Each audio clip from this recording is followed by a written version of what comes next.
এখানে এই লোকটি মারাত্মকভাবে আহত হয়। এখন স্বাভাবিকভাবেই সে আর পালাতে পারবে না। সে তার মেয়ে চিকাকে বলে এখান থেকে পালিয়ে যেতে। সে যদি এই নদীর পাড় ধরে যায় তবে অবশ্যই কোনো শহর বা গ্রাম খুঁজে পাবে যেখানে সে গিয়ে এই দানবদের কথা জানাতে পারবে। কিন্তু চিকা যেতে অস্বীকার করে এবং কাঁদতে শুরু করে। তখন লোকটিকে তার ওপর চিৎকার করে বলতে হয় এখান থেকে চলে যাওয়ার জন্য। এই সব যখন চলছিল তখন সেই শূকরটি সেখানে চলে আসে। সে নিজে নিজেই বলে যে এখন এটা মুশকিল হয়ে যাবে, কারণ তারা যদি নদী পার হয় তবে পানির কারণে তাদের শরীরের গন্ধ মুছে যাবে। তখন আর বোঝা যাবে না যে তারা কোথায় গেছে। এরপর শূকরটি আশেপাশে খুঁজতে থাকে এবং বুঝতে পারে যে ছোট মেয়েটির গন্ধ তো চলে গেছে, কিন্তু তার বাবার গন্ধ এখনও আসছে। আমরা দেখতে পাচ্ছি লোকটি একটি বড় গাছের গুঁড়ির পেছনে লুকিয়ে আছে এবং ভাবছে যে শূকরটি যেন এখান থেকে চলে যায়।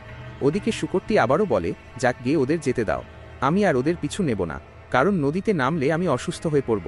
এটা শুনে লোকটির মনে আশার আলো জাগে এবং সে মুখ চেপে কাঁদতে থাকে। সে ভাবে যে সে এবং তার মেয়ে বেঁচে গেল। কিন্তু এরপর কি হয় অনুমান করুন। শূকরটি লোকটির ঠিক ওপরেই ছিল। সে বলে, তুমি কি সত্যিই আমার কথা বিশ্বাস করলে? তারপর শূকরটি তাকে গলা ধরে শূন্যে তুলে নেয়। লোকটি নিশ্চিত হয়ে যায় যে সে এবার মরতে চলেছে।